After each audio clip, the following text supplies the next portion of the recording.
I'm looking at the side garden where there are some bee balm blooming, and there's also hot lip salvia, and there's a butterfly bush here that's going to be blooming soon. You can see more daylilies here. I've grown daylilies, well, since the early 90s, even before. I have a clematis here, which has this pretty little, like, upside down tulips and flower. The Ragushu or something like that. I have some salvias, the Darcy's, Salvia Darcy, and I have a Coreopsis and a monkshood that's going to bloom later right there.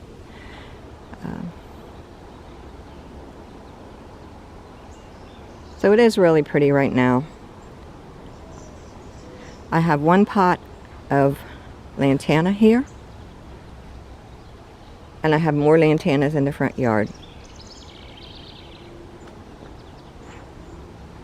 I have a bronze fennel that's really big, and it's going to flower right now, and that's a host plant for swallowtails, the black swallowtails. It smells good too. I have some larkspur here that's going to seed.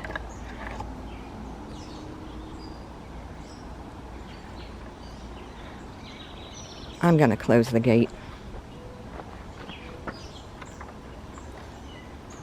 Sorry. Okay. Here I have some flowering tobacco that came up on its own. And there's some daylilies. There's some pineapple sage there. And as you can see, right over there, there's more daylily scapes that have been chewed off by deer. Evidently, they really like buds, daylily buds. Must be in their diet of really good things to eat, like candy for humans. I had 8 large pine trees removed last fall here. And this garden here gets a lot of sun now, more so than ever. And as you can see, the hostas have to be moved. They were in shade before, now they're in the sun. I have some azaleas here. They get more sun now than they used to, but I think they'll be okay. Walking down the path, there's 2 really beautiful red flowering daylilies. And so far, the deer haven't gotten to them. There's a clematis. I don't know if they're afraid to walk down the path because of the larkspur, but if that's the reason, it's okay with me. This is another spider daylily. It's called Parfait. It's a real old one that was registered by Frank Childs. And here's a little one that's called Nutmeg Elf. Daylilies come in all sizes, all colors, most colors except true blue, and shapes. I have 3 porterweed plants here, purple ones, as you can see. They're blooming. I'm hoping deer don't like them. I have some salvias, a red one here, and white there. And I have some lantanas along the path here, and obviously the deer don't like the taste of them, otherwise they would have been eaten by now. This is a Kufia vermillionaire, a pot of it. Looks good. This is a pot of Dallas red lantana.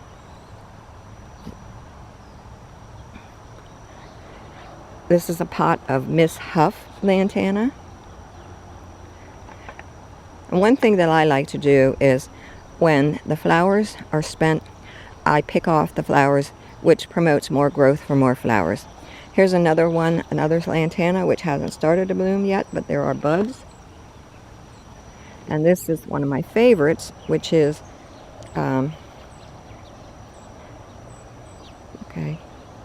Luscious Citrus Blend. And that's a really good one. It really spreads out. And the butterflies and hummingbirds like it. And here's another one that hasn't started to bloom yet. I overwintered all of them in my basement, unheated basement, with no lights for the winter. This is a salvia that I grew from a cutting. First the earwigs were getting it, and I took off all of those leaves and I put down some garlic in the soil, laid it on top, and I think that got rid of the earwigs. The minced garlic in a jar. This is another salvia, which is a beautiful color. You can see it. And it doesn't get real tall like some of them do. And over here, I have Agastache, and I have 4 salvias. 3 of them are Bodacious Rhythm and Blues, and this one, I'm not quite sure, but it's a different type.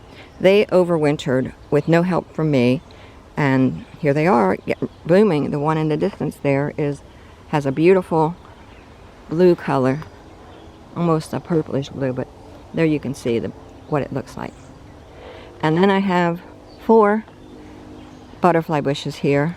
This is the mother plant, and that's a baby, and this is a baby,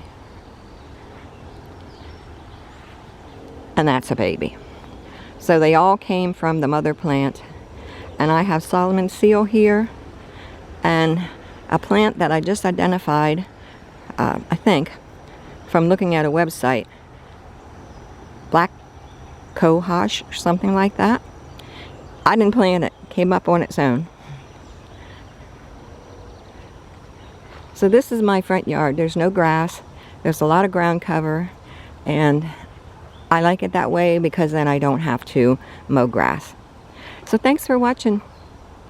Have a good day.